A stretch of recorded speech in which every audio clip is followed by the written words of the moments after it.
Japan. I'm Mai Demizu. And I'm Machiko Suda. Every week we bring you the freshest information out of Japan from a studio here in Tokyo. From the economy to culture and even food, if you want to find out what's happening in Japan right now, this is where you'll find it. These are topics for today. In Executive Insight, we interview a major engineering firm involved in over 20,000 projects in 70 countries around the world. In World Business Satellite, our first report is on young entrepreneurs. And the second is on a new tourism promotion strategy in Japan. And finally, in Takumi, bolt nuts that will never come loose. So let's get started. First up is from Nikkei Online Edition. Yes, now we've covered the topic of robots many times in this program in the past, but this time we want to introduce some unique research being done in this field by a Japanese university. So take a look.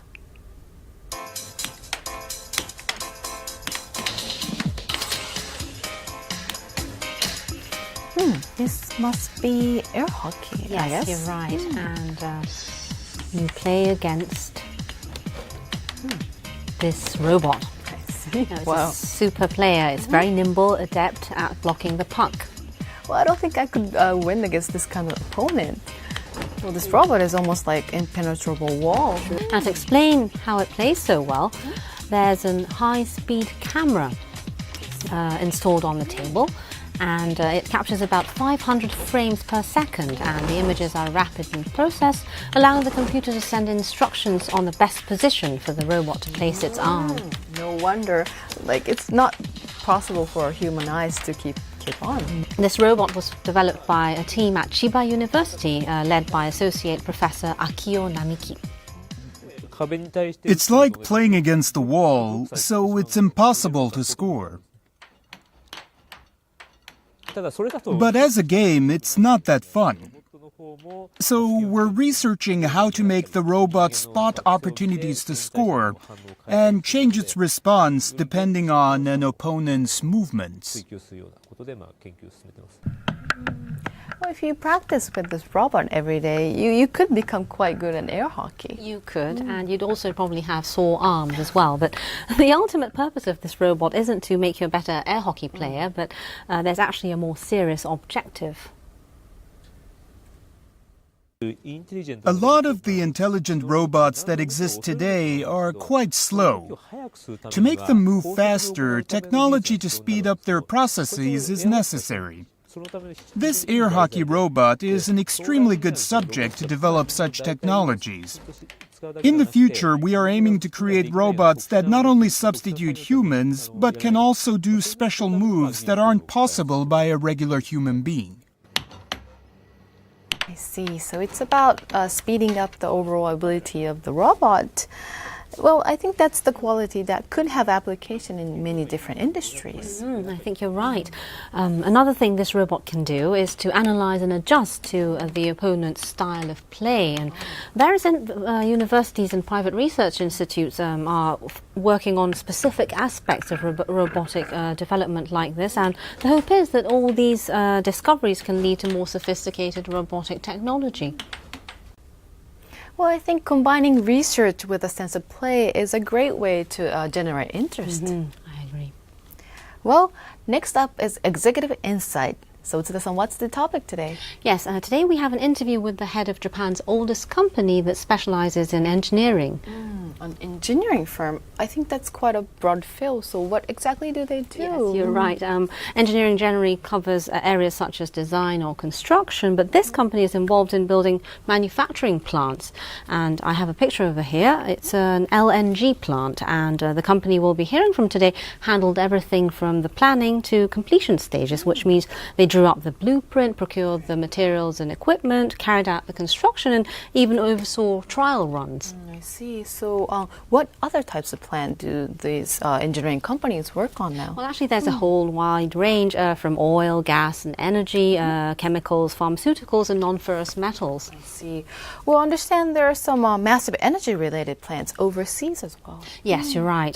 Construction of these plants is often carried out as huge national projects, especially in resource-rich countries, and it contributes significantly to social and economic development of these countries. They can also also impact neighboring countries in terms of energy policies or the economy. Yes. So I assume this energy demand is rising around the world now. So engineering firms are also seeing growth demand in their services as well. Yes, you're right. And that does seem to be the case. And energy demand is expanding, and as a result of global population growth and rapid development in emerging economies. So even greater demand for plant construction is expected in the future.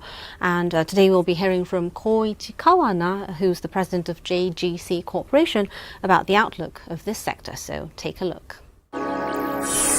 Executive Insight.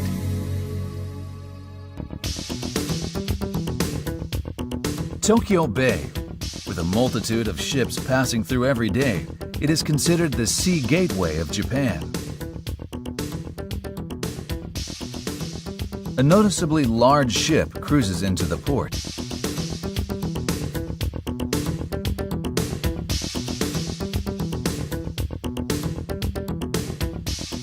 Carrying spherical objects on its deck, it is a container vessel for liquefied natural gas, or LNG. One company has been involved in national projects around the world to produce LNG and contributed to the success of many major operations. Japan's oldest engineering company, JGC Corporation.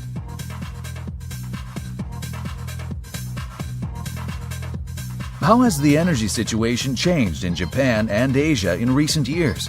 Company President Koichi Kawana explains.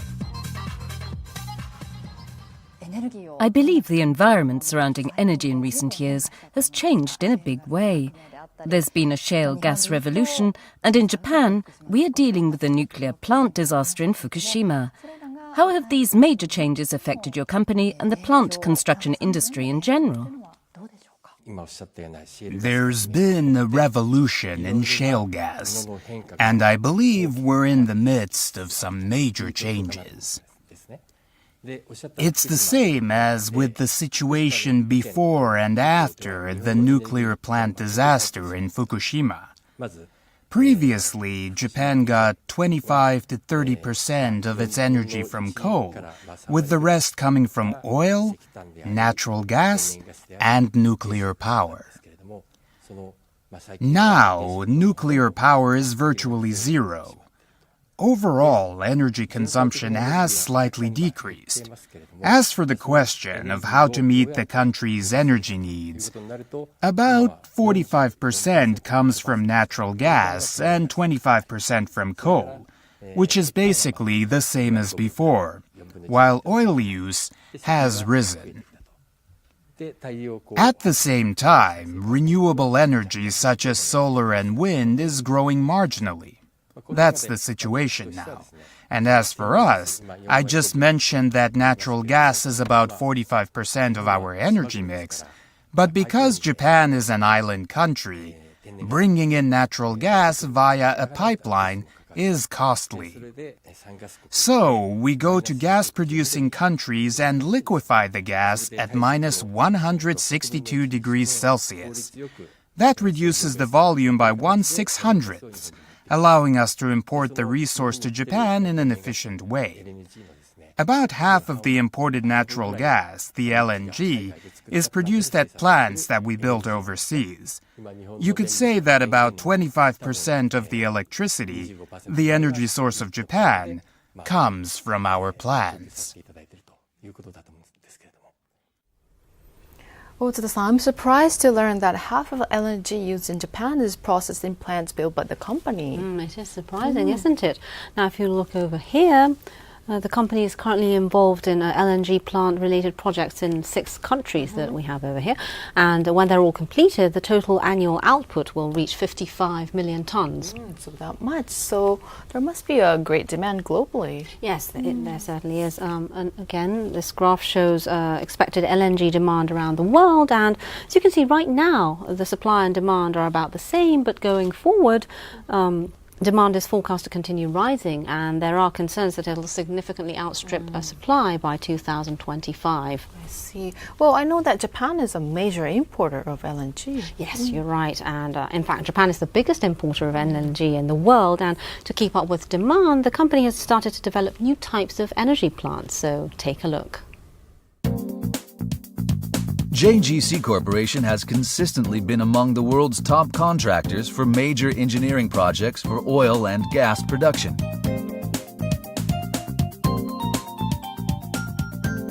Plant projects are segmented into three major phases of engineering, procurement, and construction.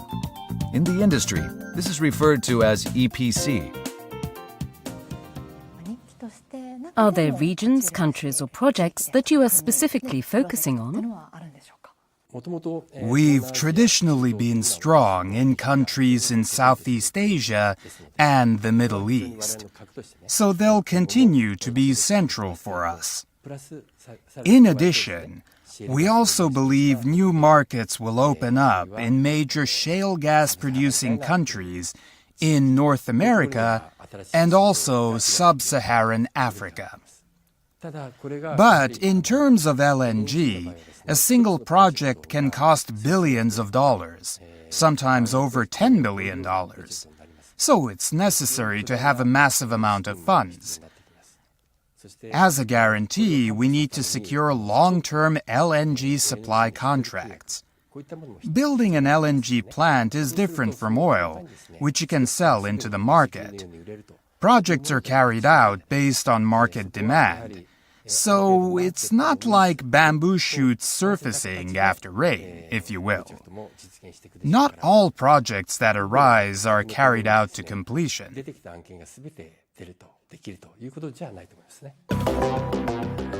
Sources of natural gas, which is said to be an energy alternative to coal and oil, are not limited to the Middle East and are found throughout the world in Europe, Russia, Africa, Central and South America, and North America.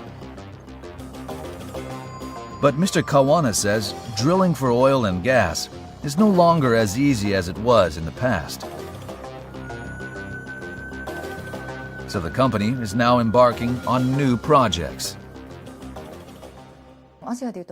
In Asia, you have been building an offshore plant in Malaysia.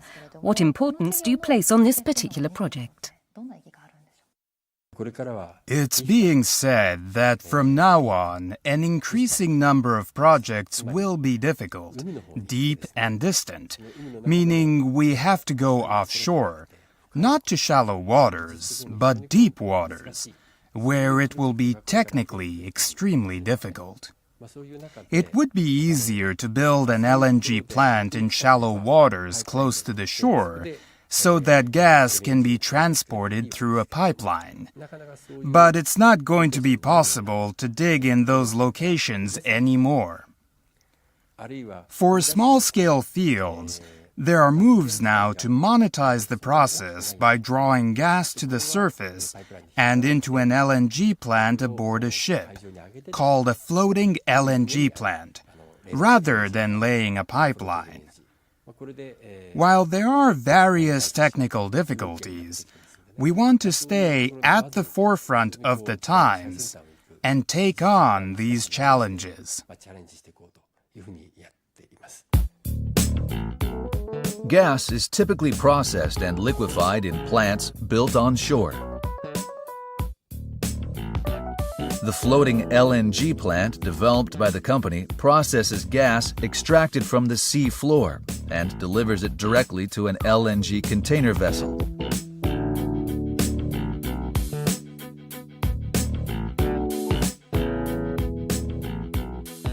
Unlike conventional plants, it is a major project requiring a high level of technical expertise. It's hard to imagine what a floating LNG plant looks like, but it's bigger than the Queen Elizabeth. The floating LNG plant in Malaysia that we won an order for will only be the third in the world when it's completed. It will be about 330 meters long and over 60 meters wide. Since it will float on the ocean like a ship, it'll be jostled around by waves. There's also the problem of wind. We're building a plant on top of a floating vessel. For example, in terms of safety, if there happens to be an accident, it'll be extremely difficult to respond. That's why the standards for safety design are extremely strict. We are drawing up plans on how to respond in the event of a contingency. It's a project with an extremely high degree of difficulty. By getting a head start on a project of this magnitude and building up our track record, we can be prepared for the changes that will happen around the world. In that sense, it's meaningful. As Asia experiences rapid economic development, Mr. Kawana is also undertaking various strategies in countries across the region. From our point of view, Japan and Asia are the same. If you look around the world, 60% of the global population is in Asia. The economy is developing, and it's a market that will be the engine to power the global economy. We want to offer the various expertise we have to contribute to the development of each country we are in. That's not limited to just the engineering and construction that we have been doing until now. We would also like to get involved in city development and operations through our investments. The EPC business accounts for the majority of your revenues. But you are now planning to expand the scope of your activities. What have you achieved so far in this regard, and what are the prospects going forward? It's been 85 years since our establishment. EPC is no longer our sole focus. We want to carry out projects that benefit the countries we are operating in. We are going beyond EPC and are starting to invest in various projects, while also participating in actual operations. In fact, since 2004, we've invested in projects in about 15 countries and are also involved in operations. I myself have been in charge of investing in independent power producers and IPP infrastructure in the Middle East. Our interests range from IPP infrastructure to resources and energy. We've secured rights to oil and gas and have taken control of operations. We are doing this as a business. We are also engaged in projects related to seawater desalination, urban development, and hospitals. In various countries, particularly emerging countries, we are taking equity and an active role in actual operations. A company that has built a reputation for energy plant construction around the world. Facing a sea change in the industry, it is now testing new waters.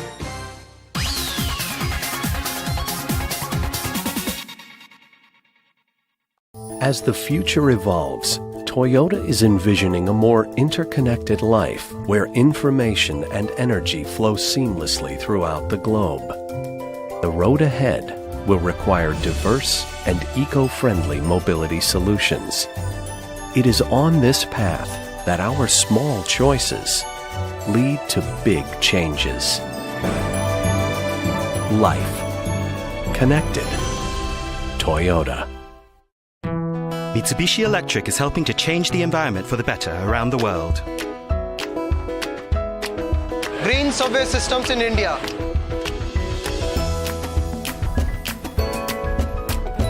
Green solar power systems in Singapore.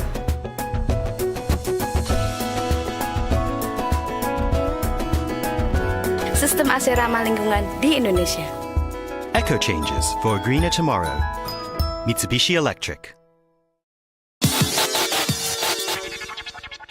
Asia, the engine of the global economy.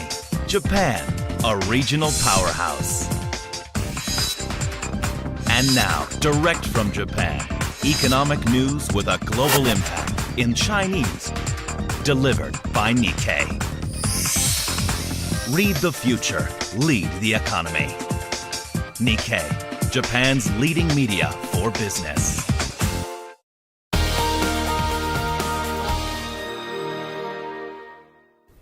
You're watching Channel Japan. Next, we have a report from TV Tokyo's World Business Satellite.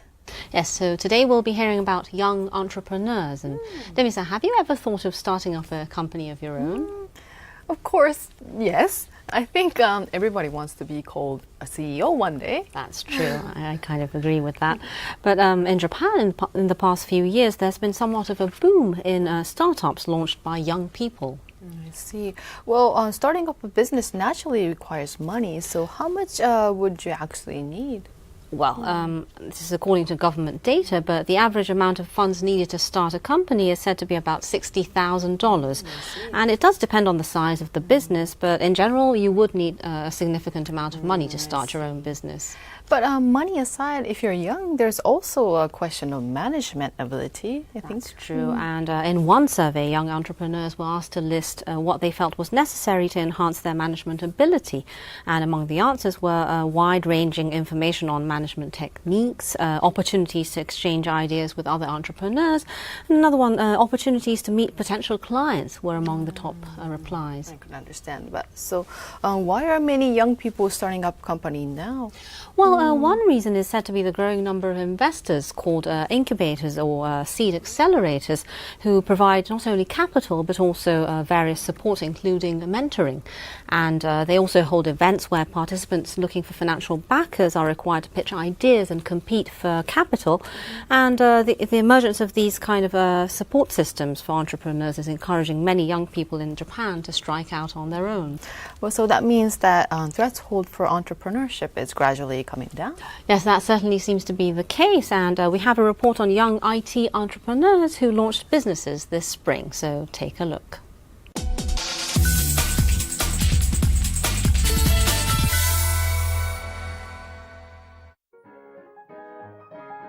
A condominium in central Tokyo. Moe Tsunami entered high school this spring. She's 15 years old. After piano lessons, she immediately goes to the computer, her most treasured possession. I wanted this for a long time, so my parents bought it for me on my 10th birthday. Moe was born in 1999. She's been using computers since childhood and is part of the so-called digital native generation in Japan. She learned programming on her own and developed an iPhone application. A visual presentation timer. Using this application, the length of a presentation can be set by topic, with a circle graph and sound notifying users the elapsed time, allowing them to easily check how much time they have remaining. I was in a debate contest at school and wasn't able to say everything I wanted to say within the allotted time. It was really frustrating.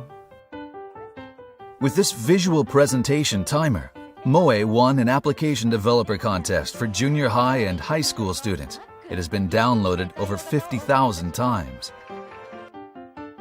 And now she wants to create a website where junior high and high school students nationwide can discuss interesting classes they've taken.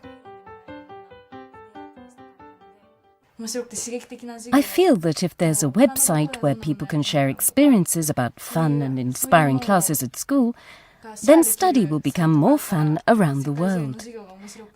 That will fulfill the true purpose of schools, of making learning interesting. March 24th, the Shibuya office of the Tokyo Legal Affairs Bureau. Moe has legally registered a company she set up.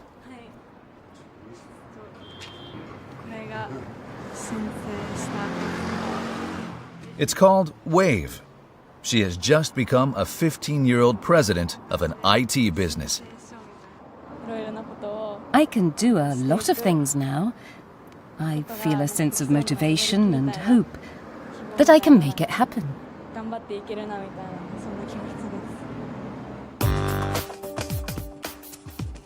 March 31st, the Ministry of Economy, Trade and Industry.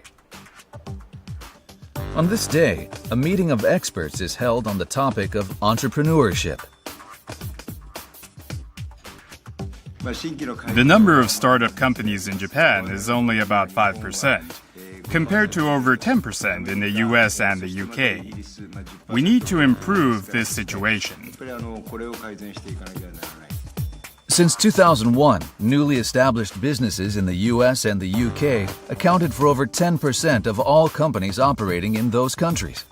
By contrast, Japanese startups have remained stuck at around 5%. The Japanese government is also encouraging the development of entrepreneurial ventures as part of its growth strategy. If you look at Google, for example, it was built by university students. We want to see the next Google, Apple, or Facebook come from Japan. Invited to this ministry-sponsored conference was one high school student.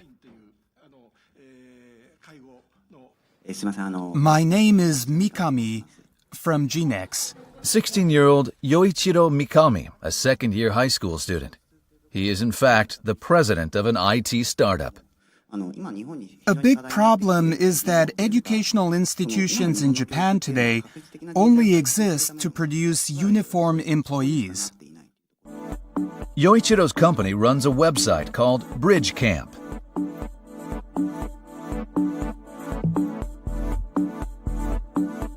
Its objective is to connect junior high and high school students with business ideas to companies. Bridge Camp is funded by corporate sponsors interested in the concept.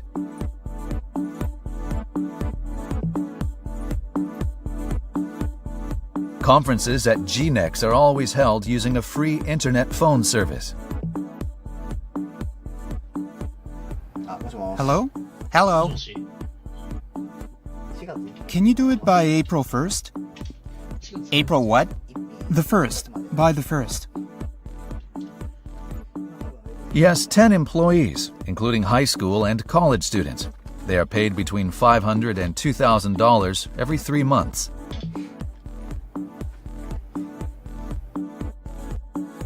Yoichiro says he began using a computer when he was around 3 years old. In his second year of junior high school, he developed an internet service with friends. And last year, at the age of 15, he set up GNEX.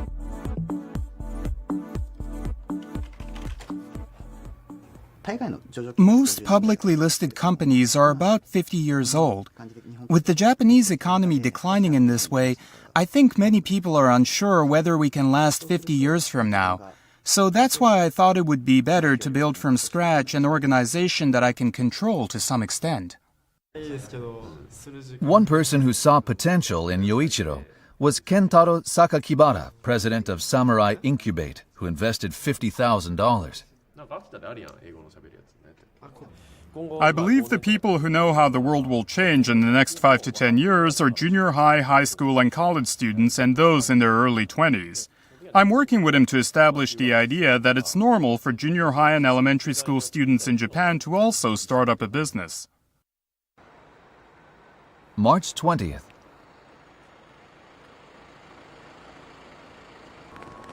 With school closed for a holiday, Yoichiro goes to an event for entrepreneurial ventures seeking investors.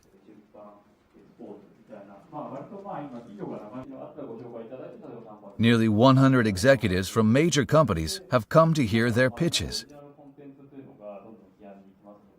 16-year-old Yoichiro also takes the mic to make a presentation.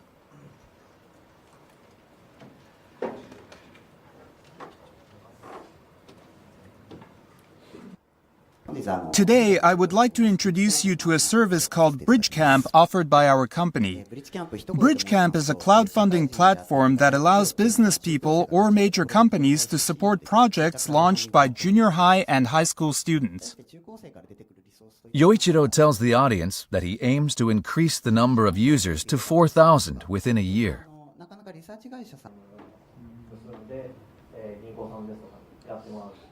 The IT literacy of our users is high. We refer to them as human resources of the top 1%. I believe there are extremely huge advantages of being able to access these sharp minds. Then, 4,000 users is quite a big number. How do you plan to attract that many? We believe that the user base has to reach at least 4,000 for our business to grow rapidly. That's why we put the number out there. Why do you seem so relaxed? Aren't you nervous at all? No, I don't know why. at the end of the event, corporate executives gather around Yoichiro. You're very capable. I'm surprised. 6 days later, Yoichiro gets big news.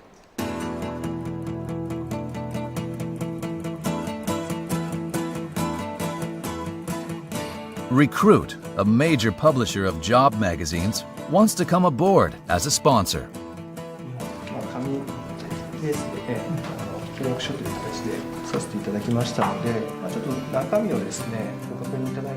On this day, they signed the contract. Yoichiro's company will get about $36,000 over the next year.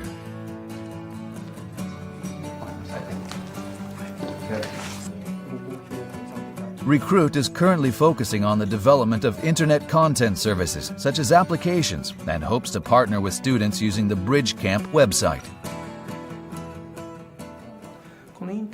As you know, the business of the internet is changing at a tremendous speed.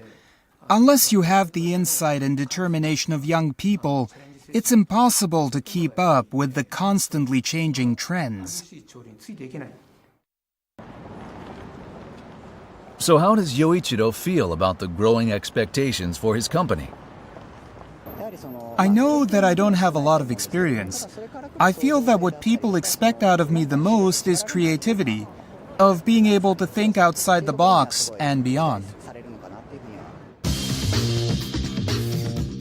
Teenage entrepreneurs with unlimited imagination. Will the world's next tech venture be hatched in Japan?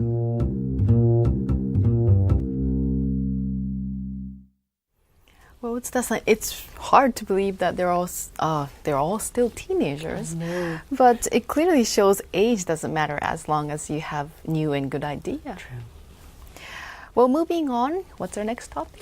Yes, next we'll be looking at inbound tourism in Japan. And Demi-san, have you noticed more foreign visitors in town recently? Absolutely. Well, compared to before, I do see a lot more tourist group of department stores and retailers. Oh, I see. So I think you're probably right, because if you look over here, in the decade or so since the year 2000, the number of foreign tourists has doubled. And last year, over 10 million people from abroad visited Japan, which was a record number and generated a lot of excitement among local businesses. Of course. Well, I know that the government has made attracting the overseas visitors a big priority. Yes, that's right. And they're targeting 20 million visitors by the year 2020. And in our next report, we look at companies hoping to draw in tourists by providing targeted services. So take a look. The international terminal of Haneda Airport in Tokyo. Starting March 30th, the landing slots were increased 50%, boosting the number of visitors from overseas. In one section of the arrival lobby is a line of people. If you bought ticket here, you can have free Wi-Fi for 6 hours. Are you interested? By purchasing a train ticket and showing their passport, they received this: an ID and password for a free Wi-Fi service aimed at foreign travelers. Tourists, and we need to find something really fast, then that would be convenient, and not having to always look into the hotel. And Japan is on a different system, so it does not work here. But Wi-Fi works, but not calling. To use mobile devices from their home countries, overseas visitors are typically required to sign up to costly roaming services. For travelers, being able to access the internet on their own smartphones using free Wi-Fi is a more convenient alternative. From March, this information booth began offering a service giving users 6 hours of free Wi-Fi access. Instructions are provided in English, as well as Chinese and Korean. The idea was hatched by KQ, which runs a train service to Shinagawa Station. You can use the service in stations and on trains. We're the first train company to offer overseas visitors free Wi-Fi service. Wi-Fi antennas are set up inside train stations, on trains, and in various locations. Users can access the internet while riding trains and about town by signing up to the service. This is a visitor from Germany.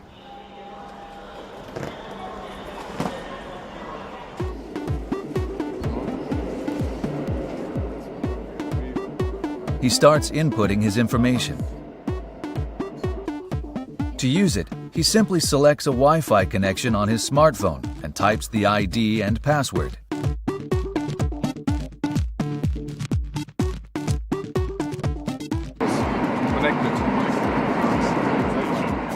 Now he can go online. The 3 travelers heading to Shinagawa are a family. They'll be meeting up with someone. We use it for Skype to phone to my daughter. She lives here in Tokyo. We are visitors to her. With services such as Skype and Line, users can also make phone calls and search for location information. The railway operator's aim is we expect more foreign tourists in Japan. Our hope naturally is that more and more of them use our services. Competition is intensifying, with monorail and bus companies also offering services into the city center. In the run-up to the 2020 Olympic Games in Tokyo, the number of foreign travelers in Japan is only expected to grow. The railway operator's strategy is to increase passengers by offering free Wi-Fi. We want to offer free Wi-Fi as a form of hospitality and make it more convenient for tourists when they go sightseeing. We hope that this will expand our customer base and, naturally, our revenue. This, you could say, is our goal. Shibuya, Tokyo. Hospitality with free Wi-Fi is a concept that's expanding across the city. Many overseas visitors who come to Shibuya want to see the crosswalk. We want them to venture further to places beyond the crosswalk, such as the 109 building. Many travelers are said to stay near the station area, the Hachiko dog statue, and the intersection.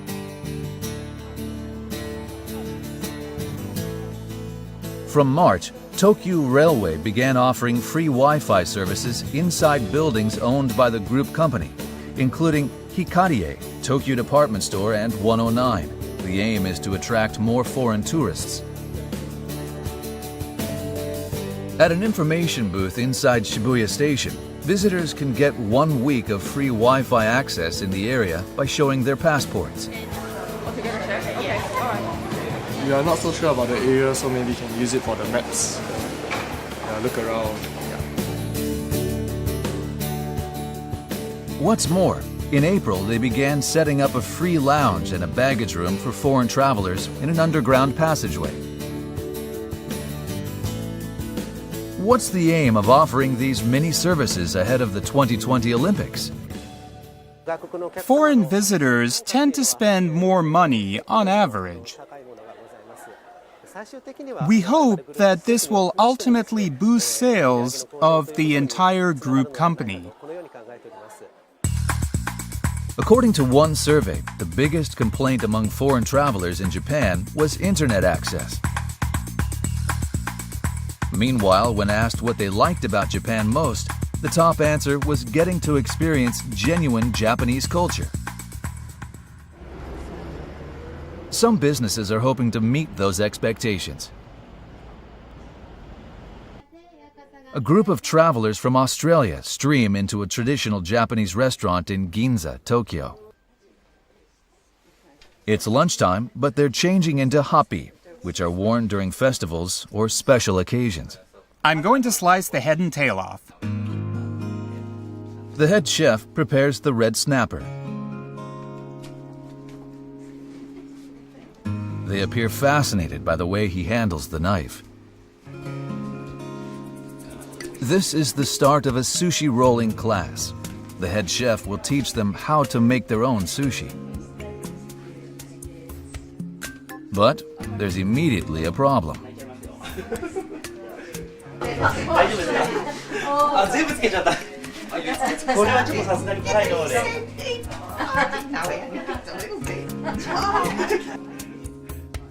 They learn each step of the process and appear engrossed in sushi making.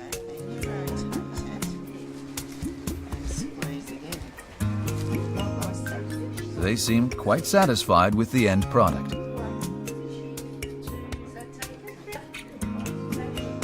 The participants say they want to learn as much as possible about Japan during their 2-week stay. Do as much as is to do with the culture of the country that you're in. Yes. There's only a certain amount you can look at. It's lovely to be able to do things hands-on. This class was originally started as a way to fill the restaurant during the slow lunch hours. The 2-hour lesson costs about $50 a person, but they say they get about 20 reservations every month.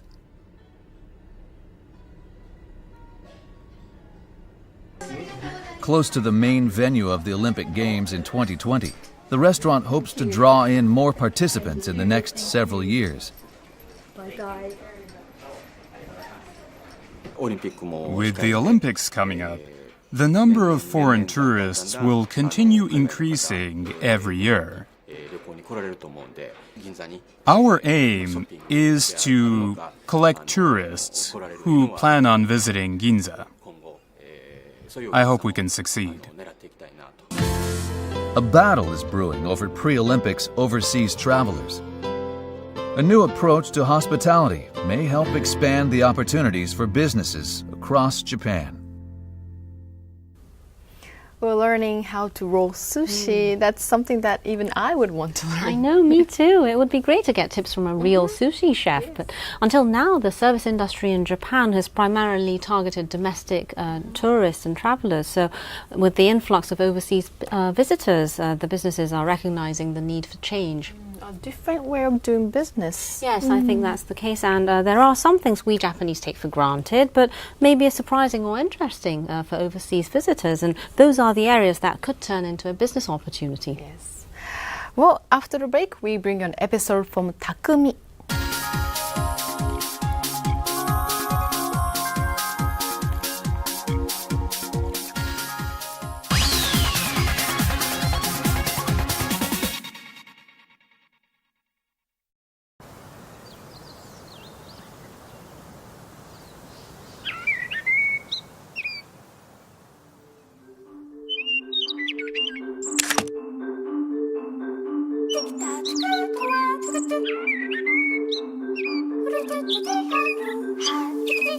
Wouldn't it be wonderful if we could do this?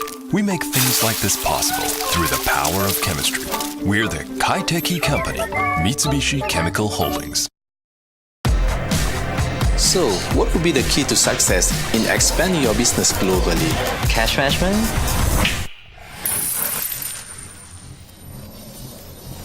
Knowing the whereabouts of your money at all times, and managing your money speedily and accurately. Which means accelerating your business for better results. SMBC Sumitomo Mitsui Banking Corporation.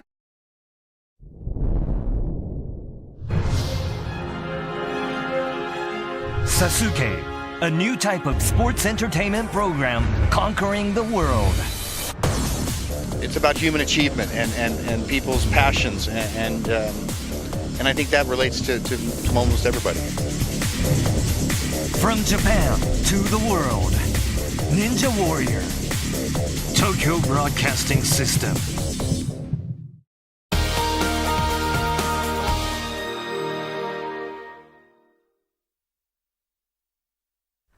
'You're watching Channel Japan.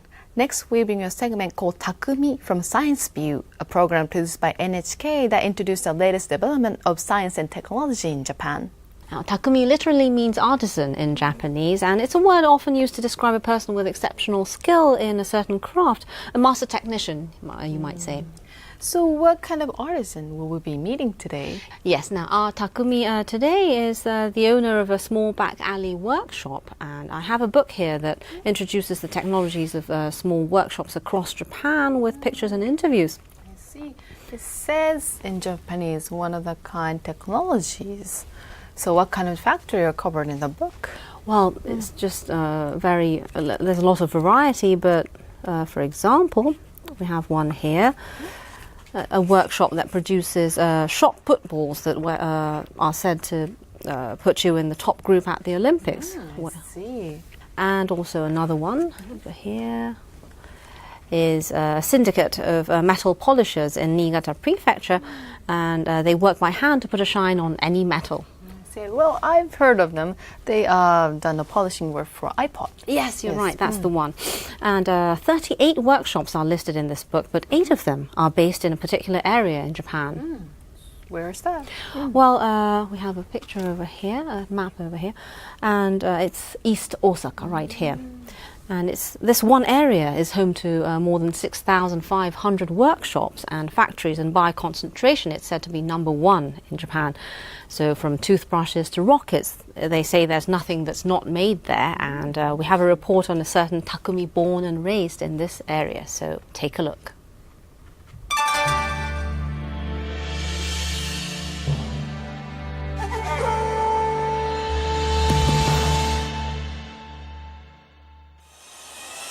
Today I'm in Higashi Osaka City in Osaka Prefecture.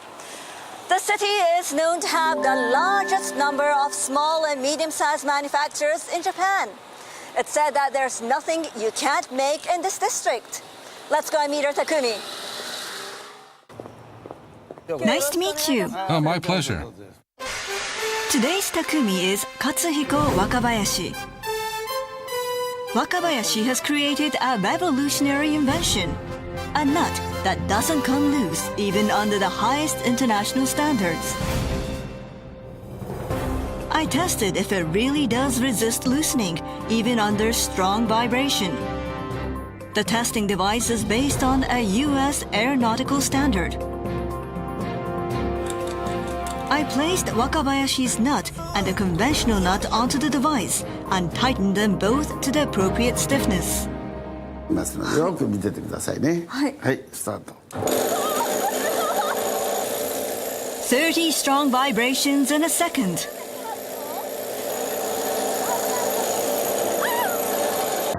The conventional nut came off in just 13 seconds. But as you can see, Wakabayashi's nut stayed on. The secret is utilizing something called the wedge principle. A wedge is a triangular tool that has long been used in architecture. In Japan, one of its uses is to fix in place traditional Japanese torii gate pillars in shrines. Here's the part that acts as the wedge. First, the nut with the wedge on the bottom is secured in place. When the nut on the top is tightened, the wedge bites into the nut on top. Then the left side of the nut on the bottom is pushed out, binding the right side of the upper nut tightly to the bolt. And by using a wedge, when the nut undergoes vibration, it tightens even more. This nut is used in structures where any parts falling off could lead to major accidents.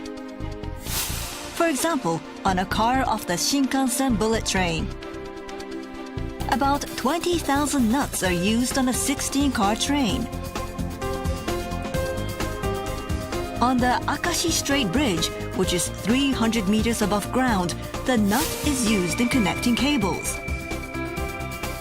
And in recent years, it has been used in places including the Taiwan High-Speed Rail and the Tokyo Skytree, which currently holds the Guinness World Record for tallest tower.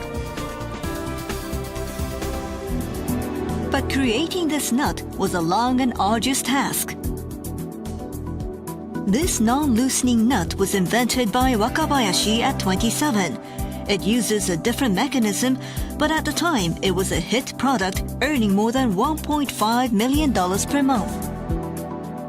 But one day, Wakabayashi received a complaint from a construction company. The nut broke off a pile driver, it's your responsibility. The reason was that the nut had been used far beyond its intended durability.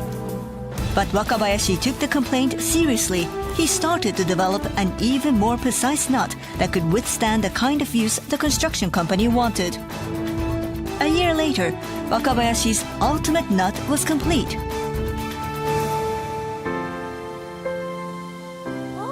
The secret of Wakabayashi's great energy is hidden in this room.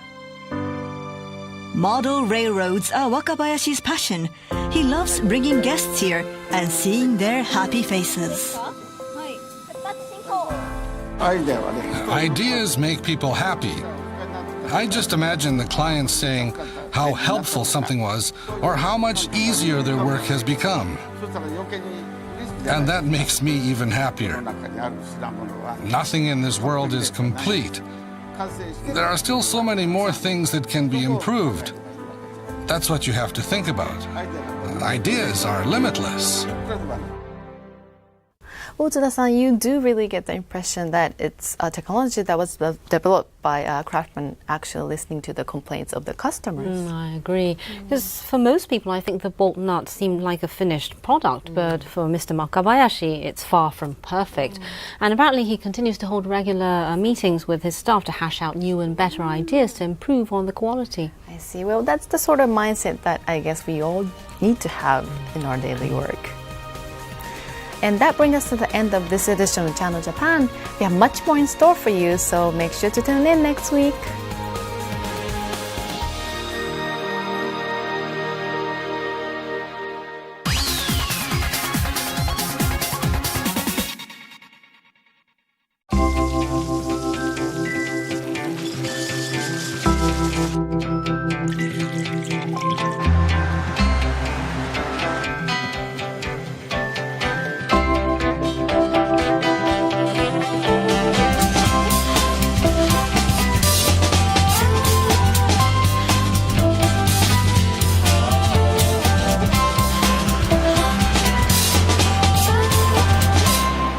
Mitsui & Company.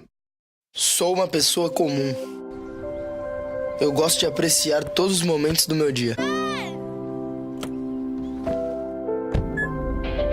Quanto isso pode me motivar? Como eu posso me manter focada?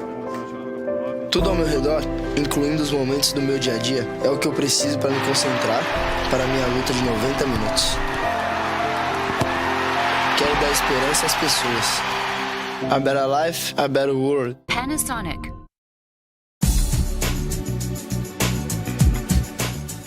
Channel Japan. Your source for the voices and views of people and businesses across Japan. The latest reports on Japanese companies, culture, and technology. Find out what's happening on the ground.